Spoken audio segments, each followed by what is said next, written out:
ಕುಟುಂಬವೆಲ್ಲ ಬ್ಯಾಗ್ರೌಂಡ್ಗೆ 14 ಜನ ಹೋಗಿದ್ದರು track ವೆಹಿಕಲ್ನಲ್ಲಿ. Return Varanasi ಹತ್ರ ಆಕ್ಸಿಡೆಂಟ್ ಆಗಿ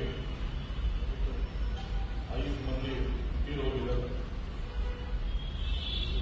7 ಮಂದಿ ಹಾಸ್ಪಿಟಲ್ನಲ್ಲಿ ಇದ್ದಾರೆ. ಅವರಿಗೆ ಏನು ಸಮಸ್ಯೆ ಆಗಿಲ್ಲ ಅಂತ ಸುದ್ದಿ ಇದೆ. ಆದರೂ ಬೆಳಗ್ಗೆಯಿಂದ ನಾನು DC ಜೊತೆಗೆ, SP ಜೊತೆಗೆ ಮತ್ತು CM ಜೊತೆಗೆ, ಡಿಸ್ಟ್ರಿಕ್ಟ್ ಚೀಫ್ ಮಿನಿಸ್ಟರ್ ಜೊತೆಗೆ ಮಾತುಕತೆ ಚರ್ಚೆಯಲ್ಲಿ ಮಾತಾಡಿದ್ದೇನೆ. ಮುಖ್ಯಮಂತ್ರಿಯವರು ಅವರಿಗೆ ಒಂದು ಗೌರ್ಮೆಂಟ್ ಇಂದ ಅವರಿಗೆ 5 ಲಕ್ಷ ಕೊಡ್ತಾರಂತ ಮಾಡ್ತಾರಂತ ಹೇಳಿದ್ದಾರೆ CM. ಮತ್ತೆ ಅವರಿಗೀಗ ಪಾಪ ಬಡವರು ಇದ್ದಾರೆ, ಫ್ಯಾಮಿಲಿ ಮೆಂಬರ್ ಜೊತೆಗೆ ನಾನು ಮಾತಾಡಿದ್ದೇನೆ. ನಮ್ಮ ಸ್ಪೆಷಲ್ ಆಫೀಸರ್ಗೆ ಕಳಿಸಿ ಮತ್ತು ವಾರ್ಡ್ ಕೌನ್ಸಿಲರ್ಗೆ ಕಳಿಸಿ ಅವರು ಪರಿವಾರ ಜೊತೆಗೆ ನಾವು ಮಾತಾಡಿದ್ದೇನೆ. ಮತ್ತೆ ನಾವು ಬೇರೆ ರೀತಿಯಿಂದ ಅವರಿಗೆ ಏನು ಸಪೋರ್ಟ್ ಬೇಕು ಸರ್ಕಾರದಿಂದ ನಾವು district chief minister we are ready ಅವರಿಗೆ ಸಪೋರ್ಟ್ ಮಾಡಲಿಕ್ಕೆ. ಮತ್ತು ಪರ್ಸನಲ್ ಆಲ್ಸೋ ನಾನು ಆ ಪರಿಹಾರಕ್ಕೆ 5 ಮಂದಿಗೆ ನನ್ನಿಂದ 11 ಲಕ್ಷ ಇಮಿಡಿಯೇಟ್ ನಾನು ಕೊಡ್ತೇನೆ ಅಂತ ಹೇಳಿದ್ದೇನೆ. ನಾನು 11 ಲಕ್ಷ ನನ್ನಿಂದ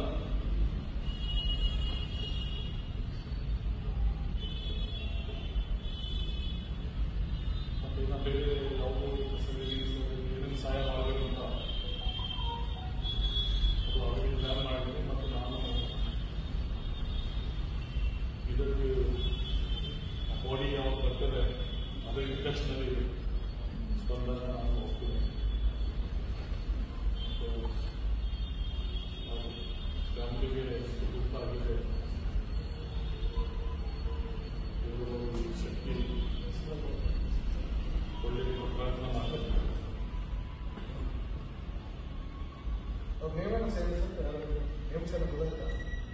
ಈಗೆಲ್ಲ ಒಂದು ಚೀಟಿ ಕೂಡ ಎಲ್ಲ ಆಗಿದ್ದು ಮತ್ತೆ ಹೇಗೆ ಎಷ್ಟೊಂದಾಯ್ತು, ಯಾವ ಪ್ಲೇಸ್ ಉಳಿದೋ ಸಿಚುವೇಶನ್ ಇವಾಗ 7 ಮೆಂಬರ್ಸ್ ಮಾಹಿತಿ ಬಂದಿದೆ. 7 ಮೆಂಬರ್ ಹಾಸ್ಪಿಟಲ್ ಇದ್ದಾರೆ. ಕಂಡೀಷನ್ ಸೀರಿಯಸ್ ಇದೆ. ಸ್ವಲ್ಪ 2 ಮೆಂಬರ್ ಸೀರಿಯಸ್ ಇದೆ. ಇನ್ನಿಬ್ಬರಿಗೆ ಏನಾಗಿಲ್ಲ.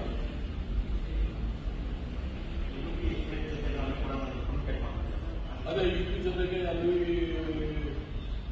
IGP ನಮ್ಮ ಕರ್ನಾಟಕದವರು ಇದ್ದಾರೆ. ಅವ್ರ ಜೊತೆಗೆ ಮಾತಾಡಿದ್ದಾರೆ. ಮತ್ತೆ ಇದರಿಂದ ತಹಸೀಲ್ದಾರ್, ಡಿಪ್ಟಿ ತಹಸೀಲ್ದಾರ್ ಮತ್ತೆ ಪೊಲೀಸರು ಹೋಗಿದ್ದಾರೆ. ಎಲ್ಲ ಬಾಡಿ ಮತ್ತು ಅವ್ರ ಪರಿವಾರ ಅವರು ಜೊತೆಗೆ ಹೋಗಿದ್ದಾರೆ. ಸಿಬ್ಬಂದಿ ಹೋಗಿದ್ದಾರೆ. ಡಿಪ್ಟಿ ತಹಸೀಲ್ದಾರ್, ಪೊಲೀಸರು ಮತ್ತೆ ಫ್ಯಾಮಿಲಿ ರೋಡ್ನಿಂದ 3 ಜನ ಸ್ಥಿತಿ ಗಂಭೀರ ಇದೆ. 7 ಜನ ಗಾಯ ಆಗಿದ್ದಾರೆ, 3 ಜನ ಸ್ಥಿತಿ ಗಂಭೀರ ಇದೆ.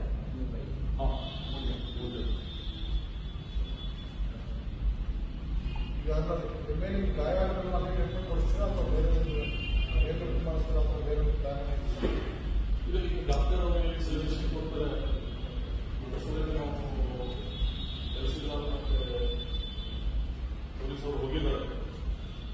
ನಾಳೆ ಮಾಹಿತಿ ಬಂದಿದೆ. ಬಾಡಿ ತಗೊಂಡು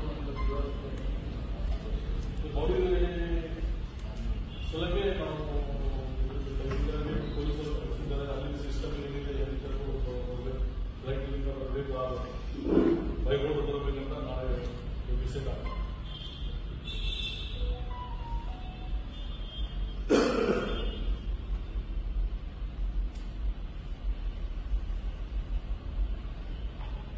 ಸಂತೋಷ್, ಸುನೀತಾ, ನೀಲಮ್ಮ, ಲಕ್ಷ್ಮಿ, ಬಾಯಿ,